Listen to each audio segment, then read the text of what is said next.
Hi, everybody. This is the 27th Esoteric Astrology Adventure. Today is July 25th, 2011. We were dealing with duality in the last EAA, and we are speaking here of understanding the true significance of duality.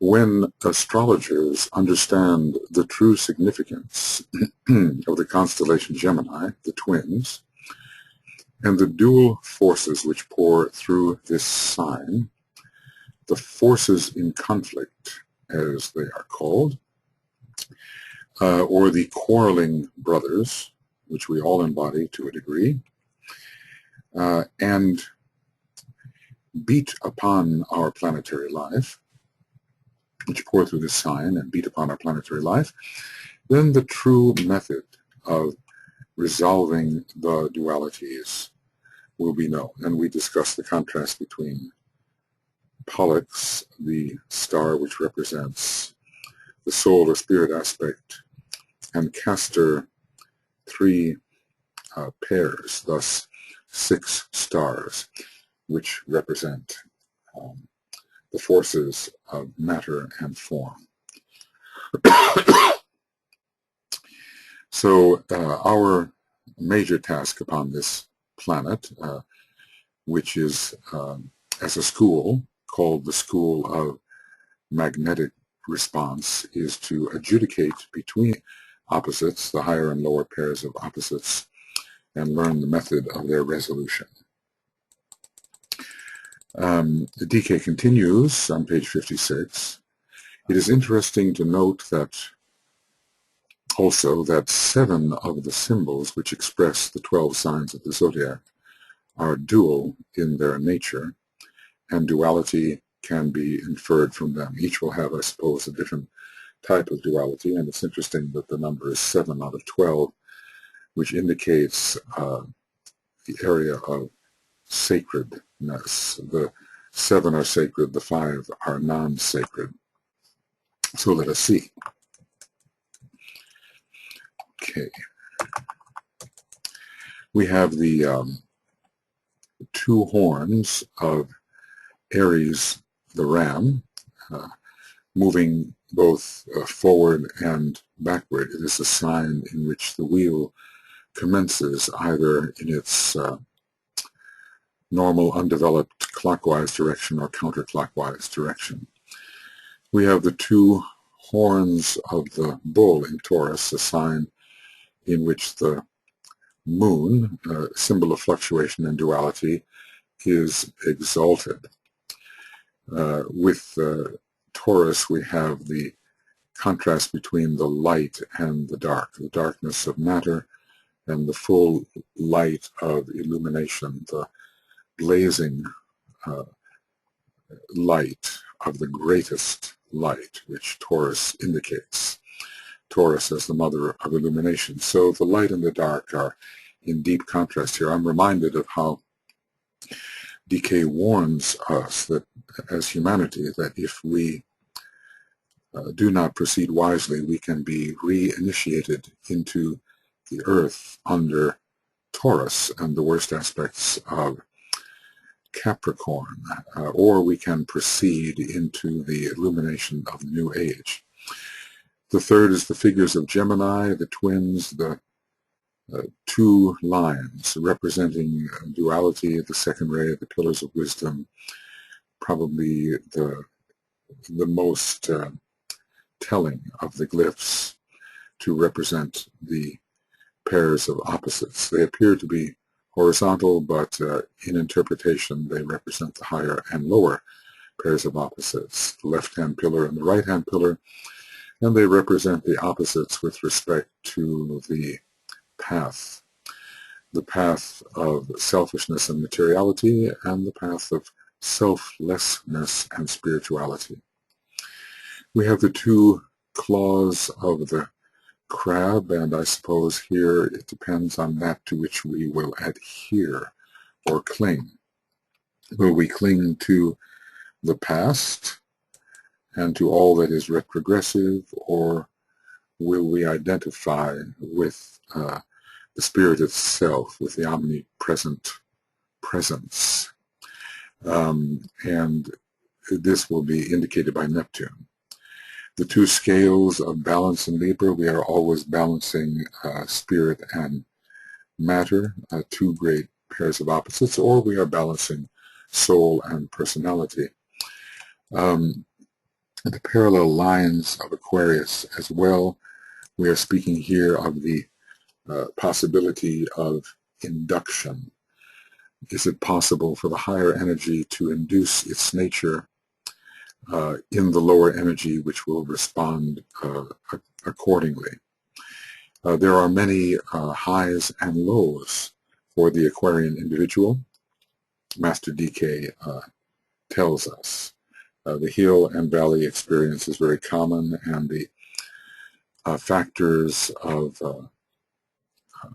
the factor of manic depression is found in relation to this sign. Unpredictable highs and lows, and each one of the lines, parallel lines itself, has a sine wave form indicating the up and the down of the wave. And the two fishes in Pisces do swim in opposite directions. One is swimming in a horizontal direction and represents the ordinary tendencies, the ordinary desires, and the ordinary life, and the other is swimming vertically. So the two together in a wave form a cross. One has upward aspiration, and the other deals with horizontal living. Well, we could enlarge upon these, but in 7 of the signs at least, duality is found. And as stated, we must learn to resolve these dualities, because they are the major source of pain, and untreated, they promote a disintegrated condition. Some of the signs are unitary, some of them are triple. Virgo and Scorpio are triple signs, involving the union of all 3 aspects of the human being, spirit, soul, and matter. Leo is considered a unitary sign, and of course it is associated with the number 1, with the idea of integration and selfhood. Capricorn is left in an indeterminate place, because we are not sure how this sign can be drawn. I think I've left some other signs out, but we'll get to them later. Let's see that we have Aries, Taurus, Gemini, Cancer, Leo, Virgo triple, Libra dual, Scorpio triple. Sagittarius is a sign of one-pointedness. It seems to resolve dualities. So that was the other one which I had left out. Somewhere he treats this. And Sagittarius is an ever-changing glyph. It's been getting smaller and smaller and less literal. The horse has been eliminated, the rider has been eliminated. Finally, we have simply an arrow and a fragment of a bow. So it is the sign opposite Gemini, and signalizes one-pointedness, the resolution of dualities into a vector or direction or an arrow. These 7 constellations, therefore, are closely related to 6 of the sacred planets and to 1 non-sacred planet. There are 2 signs which are simply figures and have no significance of duality. Well, let's take a look at the sacred and non-sacred planets that he's talking about. Perhaps Aries we can connect with Mercury, Taurus with Vulcan, Gemini with Venus. I'm dealing with the esoteric rulers here. Cancer with Neptune, Libra with Uranus, Aquarius with Jupiter, and Pisces with Pluto. There is a non-sacred planet. So let's put them in. Pluto, Aquarius here is not Uranus, but Jupiter esoterically. Libra is Uranus. Cancer, the ruler there, is Neptune. The esoteric ruler for Gemini is Venus. And the esoteric ruler for Taurus is Vulcan. Let's see how I did that. Yeah. And the esoteric ruler for Aries is Mercury. He goes through all of the constellations here. These 7 constellations, therefore, are closely related to 6 of the 7 sacred planets. It looks like we've left Saturn out of the picture as one of the sacred planets. There are 2 signs which are simply figures and have no significance of duality. And they are the symbol for Leo, which is simply the lion's tail, although I wonder if we could not make more of it and relate it somehow to the serpent power. Power, possibly. And the arrow is the symbol depicting Sagittarius. There is a kind of duality there, but certainly the emphasis is on unity, and in Leo, the emphasis is upon unity. They embody the idea of isolated separation, the lion's tail, isolated separation, okay, and one-pointed desire, or one-pointed aspiration, that is Sagittarius. 2 signs are definitely triple in construction, and this has a clear meaning to the esotericist, and that meaning for us is the union of all the aspects of the triple man. I am the mother and the child. I, God, I, matter, am. I am the mother and the child, and I am also God and matter. So the mother material aspects is represented, the child, the son, is represented, and God, the Father, is represented as well. And this is true of Scorpio, although it represents somehow the orientation towards the struggle that will unite the 3. So Scorpio has a great deal to do with the conquest by the soul over the material or personal aspect.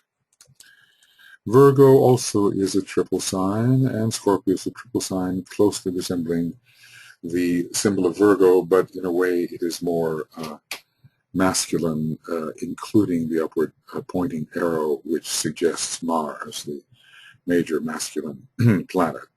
So this triplicity is achieved through a state of struggle, and it's also upward oriented.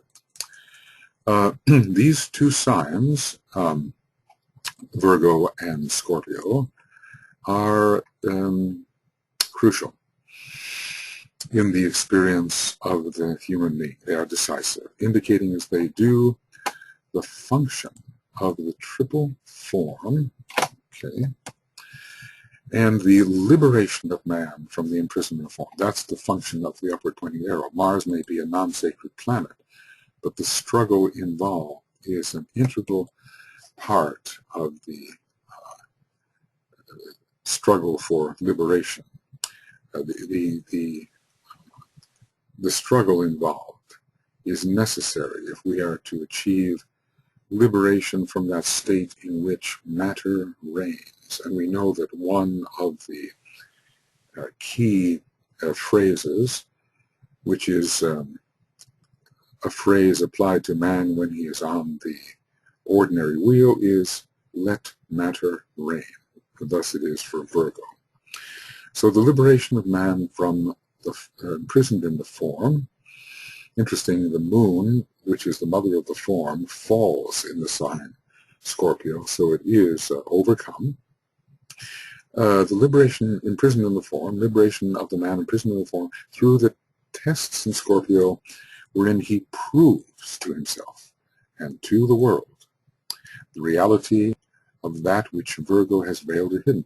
Virgo has veiled or hidden the Christ power, which is the soul power, which is the consciousness which no longer chooses to remain subservient to the patterns of form, especially in the lower three worlds, form which is the form found in the dense physical body of the planetary logos or even the solar logos. The soul in Scorpio then proves itself, and the temptations and devices and the inclinations to adhere to this lower layer of experience, the three lower worlds, is countered by the power of the soul, the hidden Christ, now grown into power. Each one of us must come to ourselves and demonstrate that we have this power. We realize that we have the power. In Leo, we realize that we are something other than the isolated material personality. In the higher experience of Leo, or let's call it the middle experience of Leo, the I am that experience of Leo. And then we just have to prove it when we enter Scorpio. It all has to be worked out on the dense physical plane, which is, of course, a struggle. Scorpio, interestingly enough, is the sign particularly associated with humanity. It rules the hierarchy of human monads. So although one day we will achieve the harmony of full Buddhic infusion, we are a warring kingdom and even a warring creative hierarchy. And our method is harmony through conflict. We cannot avoid this conflict. There's a time, or more than one time in the books, when DK seems to be saying, he does say, see that you battle, see that you struggle. If you're not having a crisis, why aren't you having a crisis? So it is probably not the part of the human being to avoid unnecessary conflict, which will prove liberating. Anyway, DK is dealing with these signs. One day we shall know the glyph of Capricorn. I have a friend who's quite an astute third-rate thinker, and he put together the sign Aries, and he straightened the tail of Leo and made it into a single serpent, like the Hydra that rules the first decade of Leo, and he put that straightened tail into the cleft here of Aries, like this, and he said, that's the sign of Capricorn. It's a combination of the two. Of course, in other words, the two first race signs, Aries and Leo, combine to make the third first race sign, Capricorn. Of course, I don't know. You know, in a way, it kind of suggests the jewel in the lotus and a relationship to Vulcan, which Capricorn has, and the initiatory power of Capricorn at the third degree, when the jewel begins truly to be revealed. But I think the jury must be out on that particular configuration, and one day we will see. Perhaps that it will be revealed by such as DK to those who are approaching the ability to use it wisely. But for the moment, it seems to be a secret, because if we knew it, DK tells us, we would open ourselves to an influx of power, perhaps a very dangerous influx of power, more so than the power that would rush into the open pentagram. In other words, we wouldn't be able to handle it. So we'll have to trust his wisdom on this matter. Well, maybe he's going to talk about it right now. Okay. The symbol for the sign Capricorn is most mysterious. It conceals the mystery of the crocodiles, or the makara. And one wonders about the crocodiles. We did look at that. See if I can find that again. Fellowship of Cosmic Fire. Okay. And AAB diagrams. Yes. And the Creative Hierarchies here. Okay. And we have here the makara, which is the name given to the 10th or 5th manifested creative hierarchy, the crocodiles, makara, the mystery.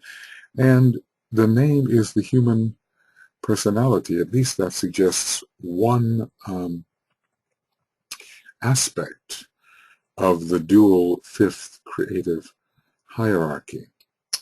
So, you know, the crocodile, HPV tries to give the crocodile a somewhat better reputation, perhaps, than we normally would give to this animal.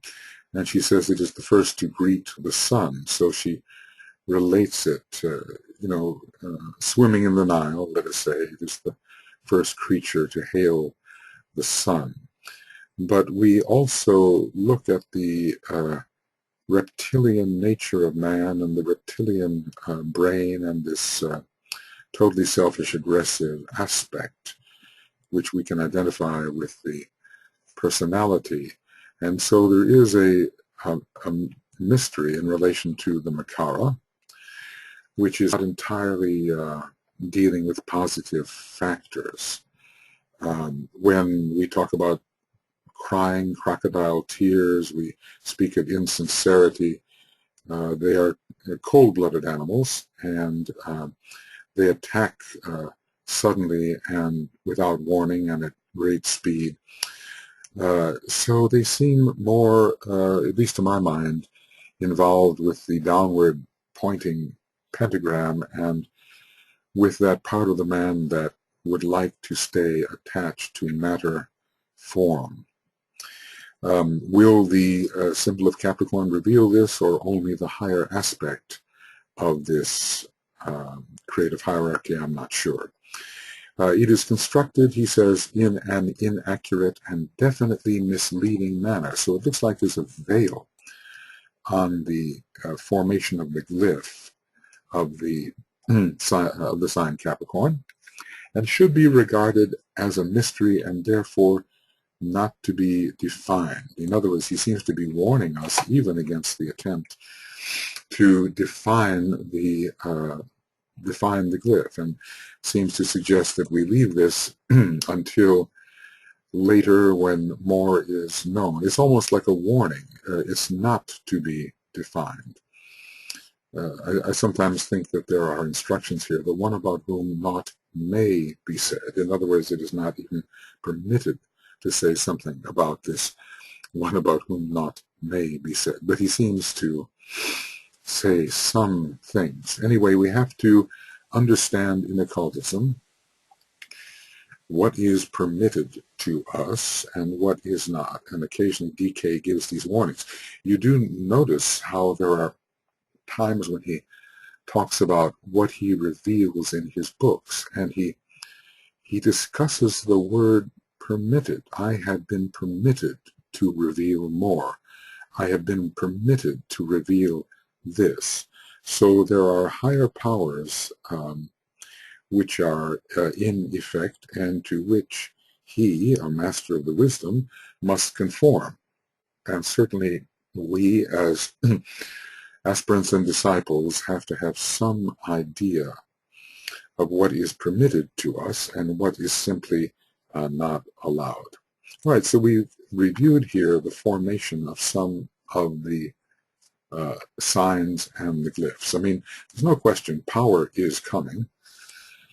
It's coming to all of us in increasing measure, and the age of Aquarius is in many ways an age of subtle power. We've already seen incredible release of energy through our understanding of the atom, such as that understanding is. It's more power than humanity has ever had in its hands. And I think under the fifth ray of Aquarius, that's just the beginning. We could have the power to remake or destroy the world.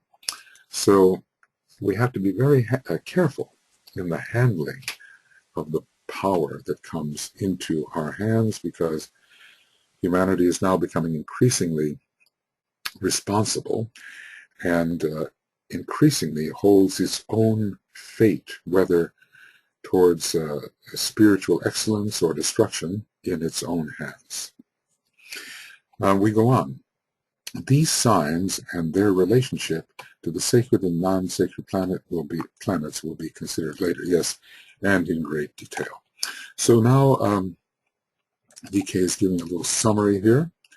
To sum up, man will, therefore, have to be studied as a threefold entity. You know, it's said by the English writer Pope that the proper study of mankind is man. So we certainly must know ourselves under Leo, and the study of esoteric astrology is one of the very best ways of discovering that which is within the human being and that which the human being is. Man will therefore have to be studied as a threefold entity, a composite individual, just as he told us in relation to the creative hierarchies, a given hierarchy working through or expressing through a number of hierarchies and expressing in the three worlds. So how does DK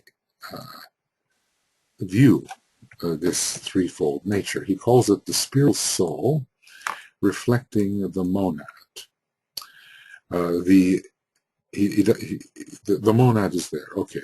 The human soul, which is consciousness immersed or involved with or engaged with a lower form.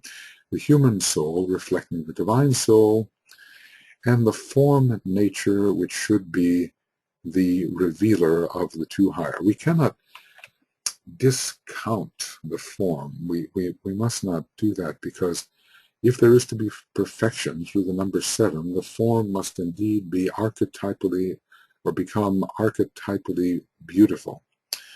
It must reflect the patterns in the heavens. So some of the sixth ray approaches which seem to dismiss the form as unworthy of attention, I think, are not really in line with the plan wherein, especially in the seventh ray age, the highest and the lowest must meet. So the spiritual soul is sometimes considered to be the spiritual triad. That's one of the ways of looking at it. But in a way, and we're told that the true soul is the triad. So man enters into a state of true soul after the causal body, which is considered the shroud of the soul, is dissipated. And you know, this word spiritual particularly relates to the triad in a technical sense, where, as we are told, the word divine relates to the monad. So the spiritual soul, as the personality of the monad, is to reflect the monad. The human soul is to reflect the divine soul. Now, this is interesting, because the word divine relates to the monad, but perhaps in this context the word divine simply means the soul on its own plane, although I have often thought that the monad is not without awareness. At any point of being has its awareness. The monad is a point, essentially, of pure being, and therefore has or expresses divine soul. The divine soul, in a way, is gathered into or focused within what we call the central fire, or the jewel in the lotus. So the human soul, which is immersed in various types of forms in the three worlds, must somehow reflect this jewel in the lotus, which is an extension of the monadic presence and of monadic awareness. And of course, that does not mean that the human soul must not also reflect spiritual soul. I don't know if DK is using these words here in a technical and completely precise sense. But divine soul, I'm calling the awareness of the monad, and spiritual soul, I'm calling the type of awareness that is experienced within the so-called personality of the monad, which is the spiritual triad. In other words, Atma, Buddhi, and Manas, the type of consciousness they're experienced, I'm calling spiritual soul. The form nature, well, even the causal body is the form nature, but usually we are speaking of the personality nature, and it should be the revealer of the soul consciousness and the monadic power and awareness. Well, then we would be integrated beings, wouldn't we? And then all aspects of our nature would be drawn together and be able to function together, and we would walk the earth as the monad in expression through the forms at the disposal of the monad. One day this will be the case, especially for those who choose to remain in association with the lower worlds by building a will-created body through which they can continue to influence the three lower worlds. So it won't be a real personality, but it will be a deliberately formed aggregation through which the self-aware spirit can express according to the divine plan. All right, let's continue. See how we're doing here. Yeah, we're doing well. Three creative hierarchies condition the man in incarnation. You know, that word creative, of creative hierarchies, suggests that they are indeed related to the third aspect of divinity, the preferred name of which, preferred by DK, is the ray of creative intelligence. They are to create within various worlds of form. They are to create within objectivity, such as it is. Each one of these groups or aggregations of monads is to create various types of forms and work through the forms created, or work through the forms created by other creative hierarchies. So the term creative has to be understood and kept in mind. Three creative hierarchies condition the man in incarnation, and I believe these are not exactly the ones which DK said were most important. He included the second creative hierarchy. Here he is including the fourth and the fifth, as he did in the previous.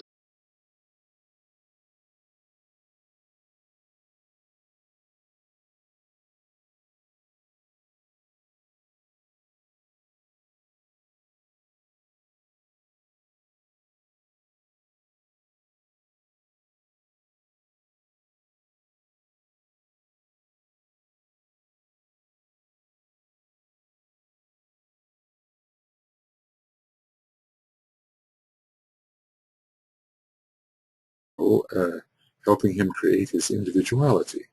And this union of two is opposed to the desirous orientation of the hierarchy ruled by Sagittarius, the major sixth-ray sign at this time, and Mars, a major sixth-ray planet. And so the reorientation of desire is required. And the Buddha was the great teacher when it came to instructing man how he could be done with ordinary desire and reorient that desire through aspiration, aspirational idealism. So the question of the direction pursued by the sixth creative hierarchy is of great importance.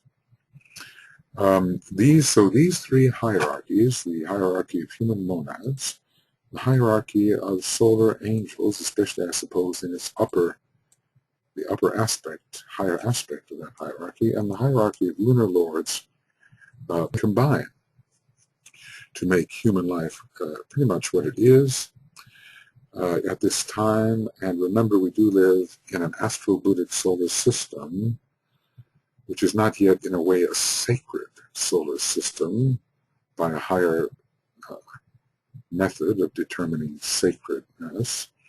And the astral body is very powerful in our solar system. It is a unitary vehicle. The Lord Varuna, or his higher correspondence in the solar systemic sense, has not yet has united all the factors in his vehicle, whereas the Lord Agni and Kshiti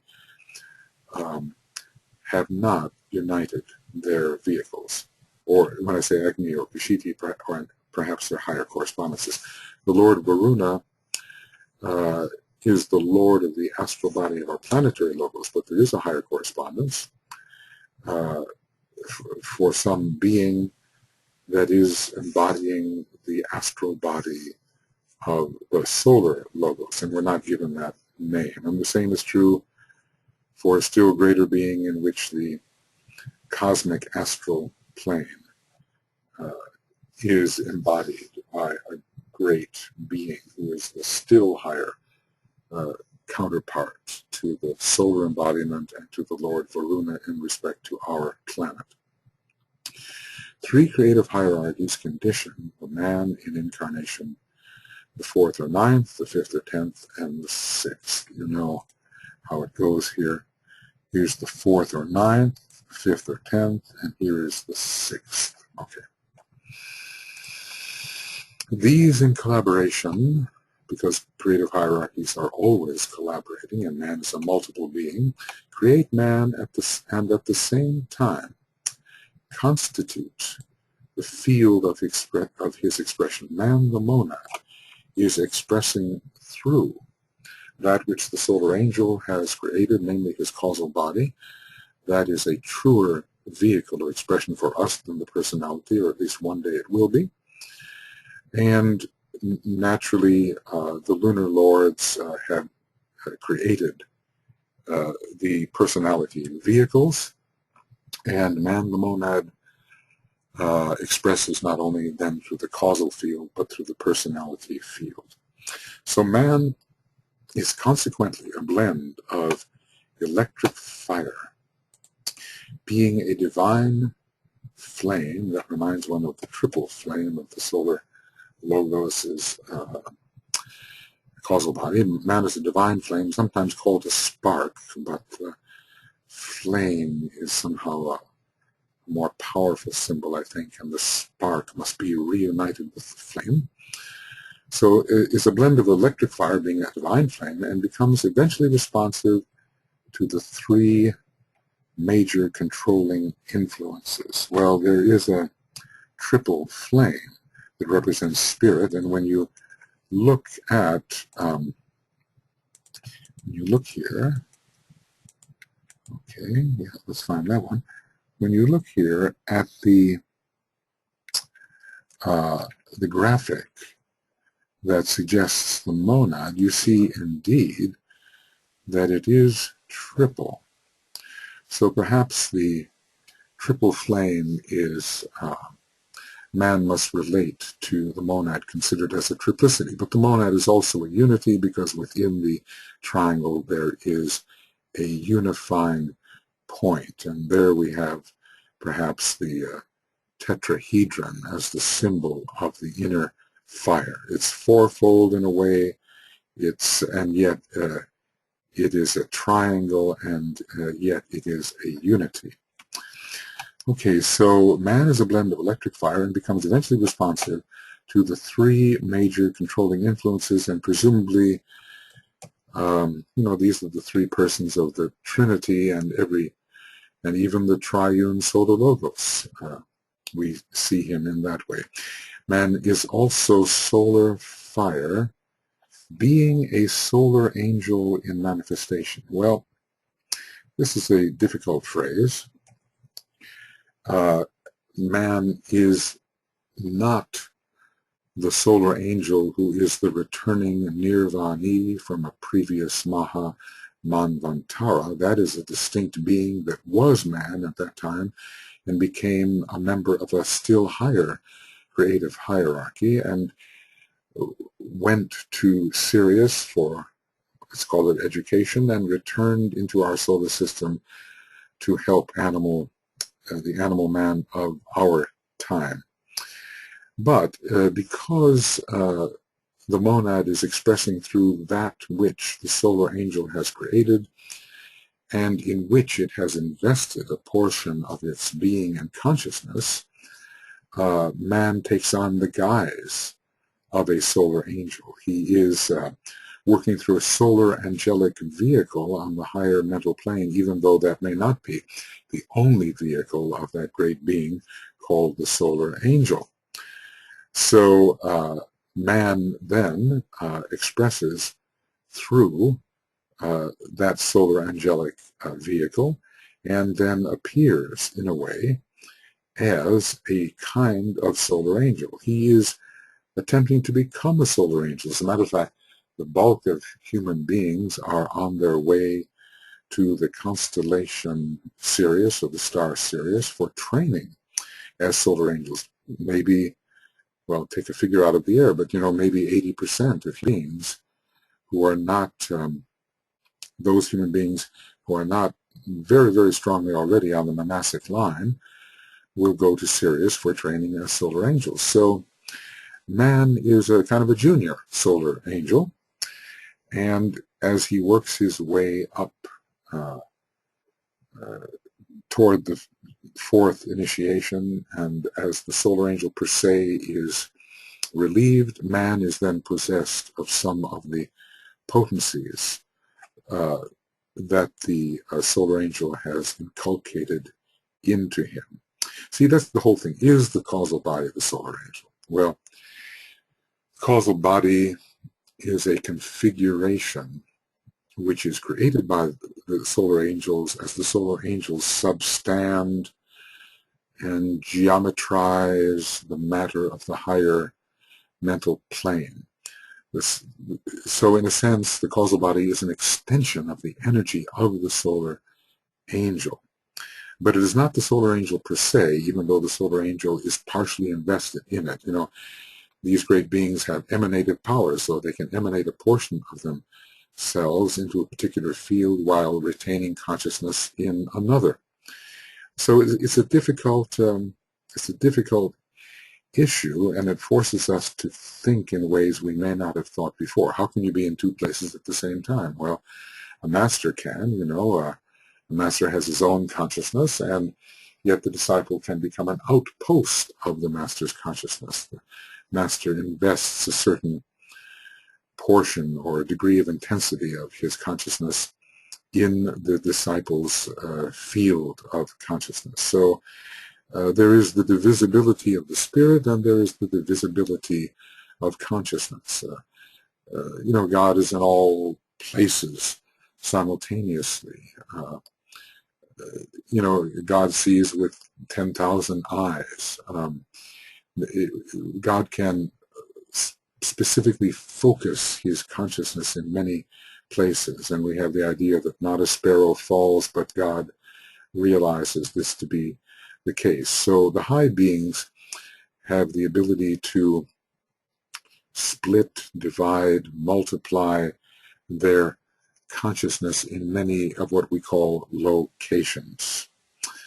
And this is the case with the solar angel too, having pervaded the entire little universe of man with a fraction of myself, I remain. Well, that little universe of man is pervaded, and the solar angel is there, and the solar angel underlies and infuses and permeates this causal vehicle, but not the entirety of the solar angel. At least that's how I understand it for the moment. I always have to say for the moment, because understanding can be constantly modified. So so man is also solar fire, and being a solar angel in manifestation, a very somehow important statement. He then becomes increasingly responsive to the influence of the 12 constellations. And we remember DK earlier related the constellations to soul function and the planets to personality and environmental circumstantial function. He, man, is likewise fire by friction and comes under the influence of the planets. Now, the tabulation below should make this somewhat clear. Well, DK is being very, very definite about these things. Probably the divine flame is related to the 3 superior constellations. His soul function to the zodiacal constellations, his personality function to the planets. But if you really look carefully, you will see that all 3 of these factors, or at least 2 of them, let's say 2 of them, namely the planets and the zodiacal signs, can have an impact on all 3 aspects of human nature. After all, man's monad is definitely a part of a center of a particular planetary logos, and that relates the planet to the monad, doesn't it? And there are certain sacred planets which obviously facilitate the expression of the soul. And then, as DK says here, the planets work in relation to the personality and the environment of the individual.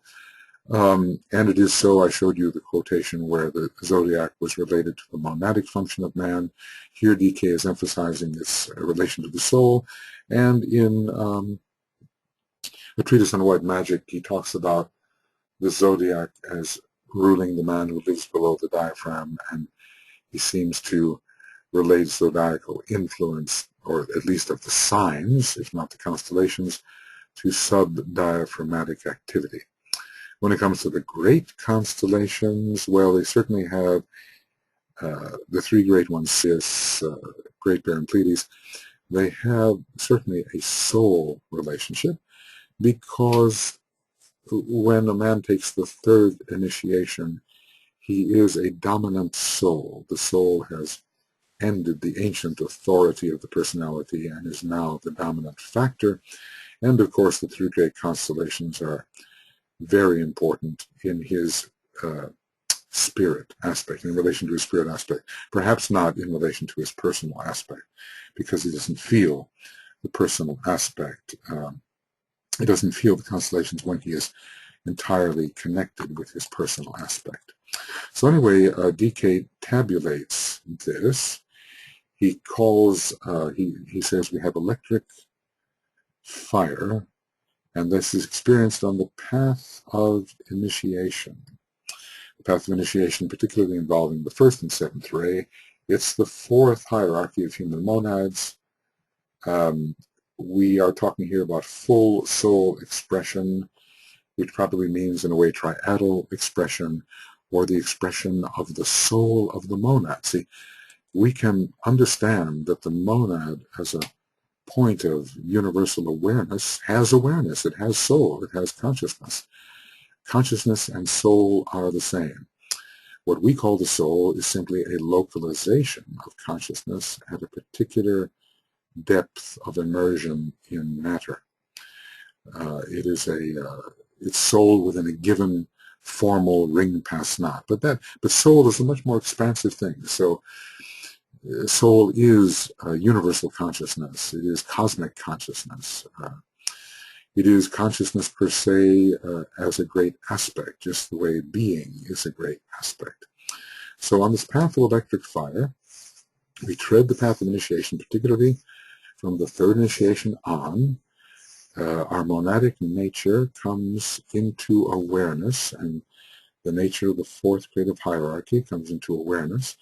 We will receive full soul expression. Now that's very interesting, because the causal body has to be, in a way, destroyed for there to be full soul expression, because the causal body is the shroud of the soul, and definitely limits consciousness to a type of super individuality. So, we have to watch every word here. The goal here is identification with the monad, and actually what I'd like to say, identification with the monad, I'd like to call it identification as the monad, because that is what we are, the monad. And when we say with, it sounds like it's a different thing, but we are simply an extension of the monad. We are the monad in extension. So we re-identify as if we were the monad, which we are. And this produces responsiveness to the three great constellations, however, in whatever order you want to list them.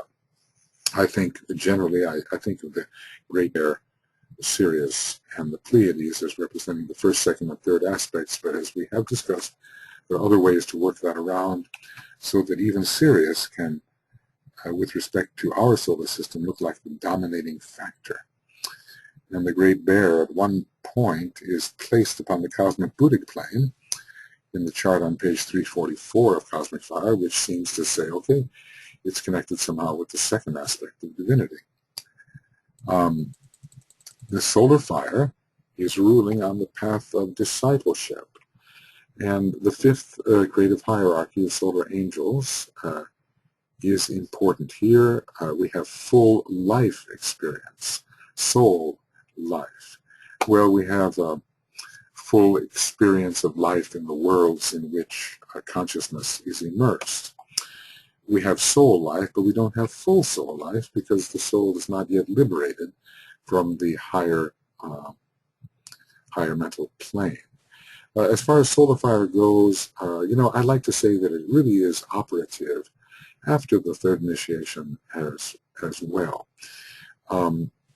That since the ray of the spiritual triad is the same as the ray of the soul or ego on the higher mental plane, and since a master achieves a kind of consciousness which works through the atmic plane where that soul ray is still active, even at the fifth initiation, I like to say that this solar fire is somehow sustained through the expression of the spiritual triad, and the soul ray does persist in the life of the high initiate, even the initiate of the fourth degree, and even the initiate of the fifth degree, although the monad grows in power.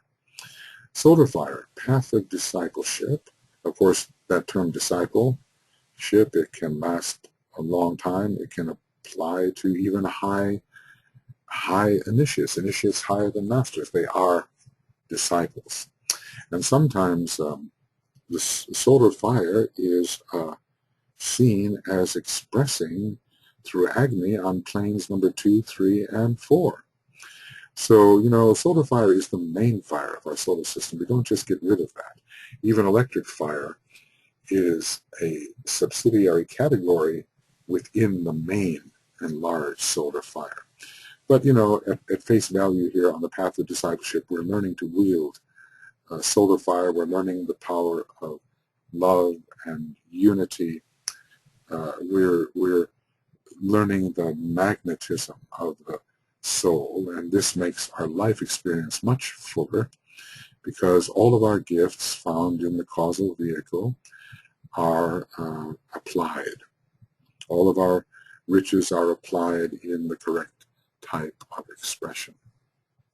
So what is the goal? Identification with the soul, or I like to say as the soul, and produces responsiveness to the 12 zodiacal constellations. Well, DK is setting out a structure here which is pretty definite, relating the constellations to the soul, but keep in mind those other sentences which show other relations as well. Identification as the soul. So this is group consciousness. Identification as the monad is more what we call universal consciousness, because the monad is that which finds its home within the sun. So, the monad can have, includes much more than the egoic groups and so forth. If you expand, of course, the group, you get the universal picture. So it's just a question of degree. Man is also fired by friction, and here we're treading the path of evolution for the majority of the millions of years we are man. As a matter of fact, if you take an arbitrary figure and say that on the average it takes 25 million years to make a man, and of course that number 25 has been assigned, Stephen Pugh, a very excellent rayologist, has assigned that number to the fourth ray, and here we have the fourth creative hierarchy, and here we have the idea that it maybe take 25 million years to make a man. The majority of that 25 million is spent under the influence of fire by friction. A short portion is spent under solar fire, and a very brief portion for man as man is spent under the influence of electric fire. So here we're dealing with the sixth hierarchy, which is providing the vitality of our lunar vehicles, as we read earlier in that very short section on the sixth hierarchy. And here we have the life experiment going on. We can relate it more to the mutable cross, just as we can relate category 2 to the fixed cross, the path of discipleship, and we can relate the path of true initiation to the cardinal cross, even though you are treading the path of initiation before you truly step upon the cardinal cross. Stepping upon the cardinal cross, which endures for a long, long time. In other words, the great beings like Samakramar and so forth are on the cardinal cross. The fixed cross is really the shortest in duration, but as far as man is concerned, the cardinal cross experience is very, very small. But the cardinal cross will be related then to this path of initiation, and especially after the fourth degree, and as one approaches the fifth degree, the cardinal cross with more of its potentials must come into view. All right. Well, all right. I don't think that we can begin this next section. So we've just been completing EAA 27, and we began at page 56 or so, and we went to page 58. And we will take up in EAA 28, the Great Wheel and Spiritual Unfoldment. So we've been dealing with the three fires here. We've been dealing with the major hierarchies that condition man. We've been dealing with man as a triplicity, a threefold entity. We've been dealing with the glyphs, and whether they are a dual, a unitary in some manner, or whether they are triple, and how well they are drawn. This has been the subject we've been dealing with in this particular Esoteric Astrology Adventure. So now we will together sound the great invocation, but I have to, I know you know it by memory, but I just have to pull out here, and I see I didn't do that ahead of time. And this has to be done by pulling up the AAB compilation. Well, maybe it's not worth trying to do that. Let's see. All right there. Hopefully this will work. All right, yeah, it will. Okay. And I should always keep that handy, of course.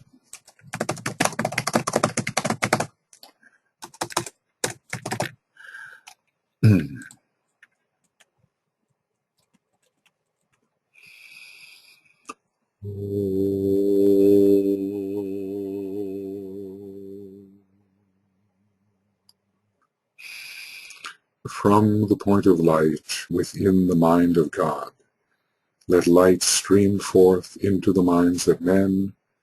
Let light descend on earth. From the point of love within the heart of God, let love stream forth into the hearts of men. May Christ return to earth.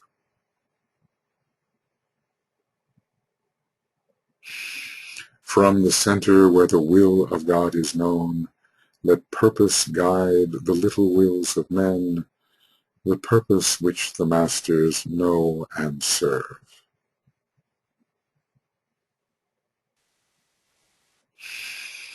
From the center which we call the race of men, let the plan of love and light work out, and may it seal the door where evil dwells.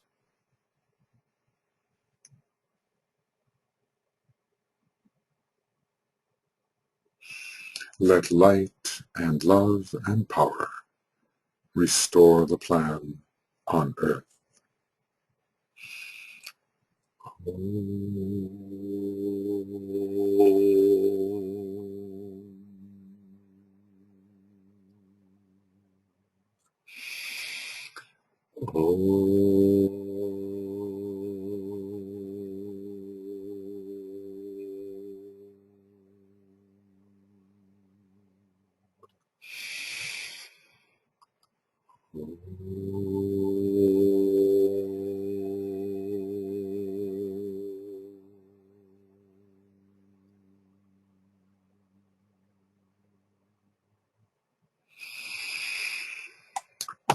Okay, everybody, we are moving forward, and we will continue with Esoteric Astrology Adventure.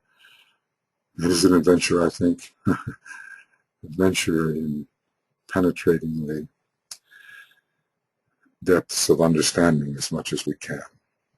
Okay, we will do that next. Bye for now.